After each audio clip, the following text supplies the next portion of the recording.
Alors, je vais m'entretenir avec Mme Caroline Desbiens, qui est la députée de Beauport, Côte-de-Beaupré, Île-d'Orléans, Charlevoix, et prendre quelques moments de discuter avec elle de ce qui s'en vient pour 2022. Alors, bonjour, Mme Desbiens. Bonjour, bonjour, bonjour à tous vos auditeurs et toutes vos auditrices. Je voulais vérifier avec vous, donc, on se parle pour une première fois. Je voulais vous souhaiter une bonne année. Justement, c'est la toute première Merci fois. à vous de même, à toute l'équipe également. Une bonne et douce année dans les circonstances. Juste avant les fêtes, vous avez eu une belle nomination. Vous avez été nommée à la vice-présidence du comité permanent des pêches et océans.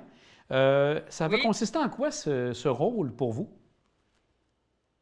ben, en fait, c'est un rôle qui risque de prendre de l'importance pour toutes sortes de raisons. Il y a des grands enjeux en ce moment au sein de Pêche et Océan, ne serait-ce que pour par exemple, des choses qui concernent les Québécois encore davantage, je dirais, parce qu'il y a une grande prise de conscience en ce moment de l'importance d'acheter local. Et dans ce sens-là, j'ai justement fait déposer un avis de motion hier qui a été adopté à l'unanimité. Ça faisait plusieurs années, autour de 10 ans, je crois, que le Bloc québécois n'avait pas réussi à pousser une motion de l'avant. Donc, l'étiquetage des produits de la mer, ça s'est passé hier. Je suis très, très fière de ça.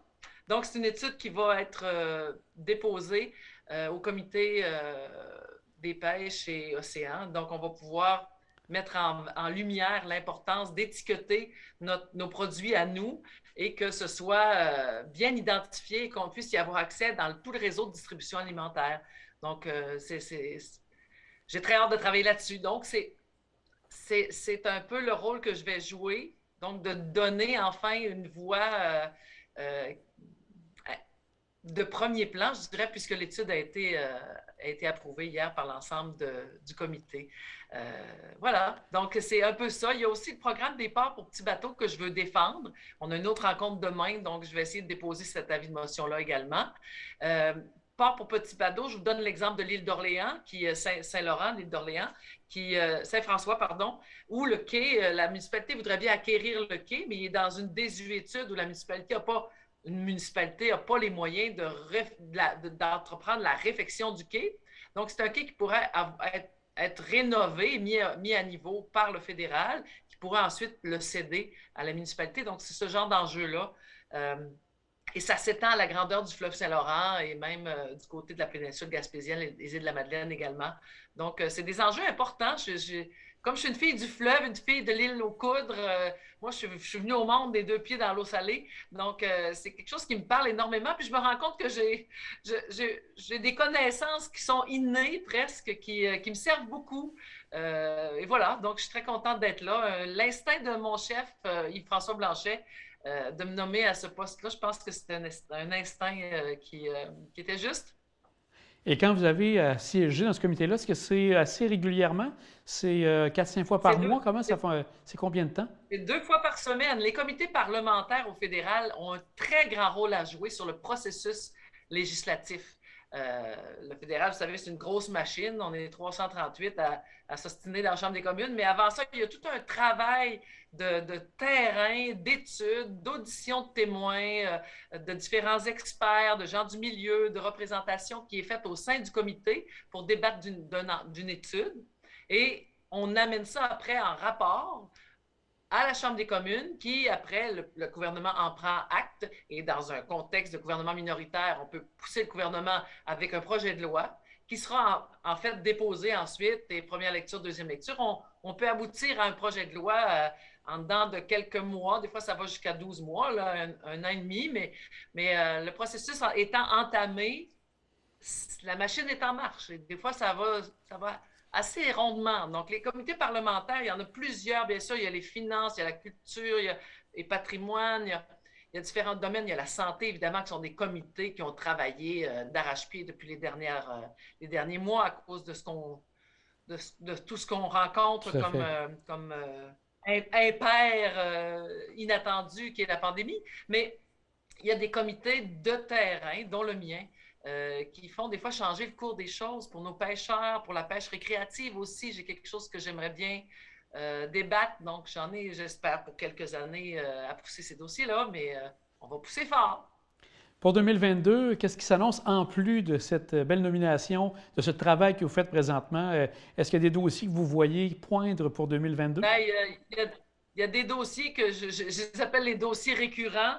Évidemment, les travailleurs étrangers temporaires, c'est un enjeu extrêmement important sur la côte de Beaupré, à l'île d'Orléans, dans Charlevoix également.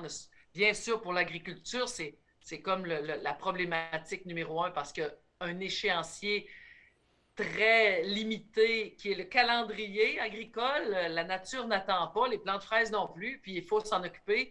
Donc, il y a cette urgence-là qu'il faut constamment remettre sur la table au gouvernement et on ne sent pas qu'il y a d'une année à l'autre une expérience acquise au sein du gouvernement. C'est un peu déplorable, on s'inquiète un peu de ça.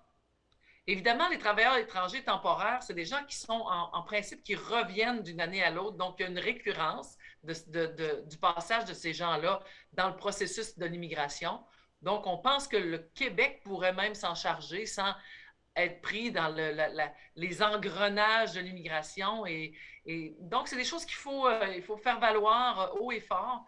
Évidemment, on va essayer de le faire de notre mieux. On essaie de supporter également à notre bureau un ensemble d'enjeux je dirais, plus pointus et ciblés de différentes problématiques, comme on l'a fait avec le Club Med, par exemple.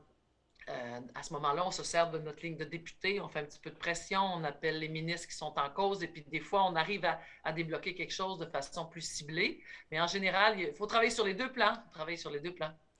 Pour les travailleurs Donc, étrangers, excusez-moi. c'est un enjeu important, oui. Il y en a d'autres, évidemment, du côté de l'Est du comté, il y a beaucoup de problématiques d'assurance-emploi. On sait que même en état de quasi plein emploi, il y a toujours une évidence, il y a une expertise de travail saisonnier qui est nécessaire à l'industrie touristique saisonnière et qui n'est pas considérée par les lois sur l'assurance-emploi. Donc, ça pose un problème. Il y a un tas de monde qui va tomber dans un trou noir au mois de mars et c'est très affolant. Et là, il y a toute une problématique d'engorgement au niveau des services à l'assurance-emploi qui est vraiment inquiétante. Donc, on va être là-dessus, évidemment, de façon intensive dans les prochaines semaines. On a très hâte d'arriver, d'ailleurs, en exercice parlementaire normal, le plus rapidement possible pour débattre discuter. de tout ça. Je comprends. Bien sûr. Il y avait un dossier aussi qui vous touchait beaucoup, c'est nos aînés en lien avec le supplément de revenu garanti qui était amputé avec tout l'aspect de la PCU. Est-ce que ça, il y a du développement de ce côté-là ou c'est en attente? Les aînés, on ne comprend pas le gouvernement. Sincèrement, ça fait des années que les aînés n'ont pas eu une amélioration de leur pouvoir d'achat, une amélioration là, tangible. On parle pas de... Là, ils nous ont annoncé un 1%. C'est ridicule. En plus, ils en font la promotion sur leur site. On trouve ça odieux. Mais bon, c'est leur façon de faire, là. Mais ça fait des années que les aînés s'appauvrissent, que le coût de la vie augmente et que ces gens-là n'ont jamais de soutien si ce n'est un petit chèque envers les élections pour une catégorie à part. On veut faire deux catégories d'aînés. Nous autres, on va toujours défendre ça. On veut 110 $, puis là, on est en train de se dire que c'est pas assez dans le contexte où l'inflation bat son plein. Mais à tout le moins, on veut 110 $ dès maintenant, par mois, pour supporter nos aînés. Il y a bien sûr le supplément de revenu garanti qui a été affecté pour les aînés qui avaient un 5 000 $ de travail qu'ils ont accompli et qui avaient donc droit à la PCU et qui maintenant sont pénalisés parce qu'on leur retire le supplément de revenu garanti. C'est complètement grotesque. Là, on leur dit qu'au mois de mai, on va leur faire un chèque, mais tout l'hiver, ces gens-là s'endettent, sont pris dans une espèce de... Ils ne sont pas capables d'acheter tous leurs médicaments. Il y a vraiment un très grand laxisme du gouvernement envers les aînés. Et c'est déplorable parce que durant la pandémie, ces gens-là ont été tellement affectés. Encore aujourd'hui, ils sont confinés. Enfin, moi, ça me touche, ça me fait mal. J'ai un vieil oncle là, qui est âgé, j'ai une vieille tante aussi. J'en prends soin du mieux que je peux, mais on le voit, puis ils méritent donc pas ça. Enfin, c'est très émotif quand je parle des aînés, mais on va essayer de faire tout ce qu'on peut. On l'a dénoncé, on a envoyé des communiqués qui ne sont pas toujours diffusés. Mais j'espère que les gens aujourd'hui, en ce moment-ci, m'entendent. Le Bloc québécois défend depuis très longtemps le statut des aînés, l'augmentation de leur pouvoir d'achat. C'est des gens actifs, c'est des gens qui... Et c'est par nos économistes, par notre recherche, c'est un ajout au budget qui est économiquement payant pour le gouvernement parce que ces gens-là réinjectent de l'argent dans le système, vont payer la TPS, la TVQ, vont animer l'économie. Donc, il n'y a pas de raison économique de dire non. C'est ça qui est le pire, je trouve, dans l'histoire. C'est qu'il n'y a pas tellement de motivation autre que l'incompréhension de la réalité des aînés. Et c'est triste. C'est triste. Mais on va travailler encore et toujours pour défendre nos aînés haut et fort. Et je vais être de celle qui va être peut-être qui va résonner parmi un bon nombre de mes collègues, en tout cas pour eux. On va espérer que le message se rende, que vous êtes aux bonnes personnes. Bien, un grand merci pour votre disponibilité, Mme Desbiens, puis au plaisir de se reparler en 2022. Ça me fait plaisir, puis décourageons-nous pas. C'est vraiment triste ce qui arrive, mais décourageons-nous pas. Il semble que le virus va tranquillement s'essouffler. Et j'espère qu'on ne perdra pas le souffle avant le virus. C'est ce qu'on souhaite. On se le souhaite tous. À bientôt. Merci. Bonne chance, courage à tous.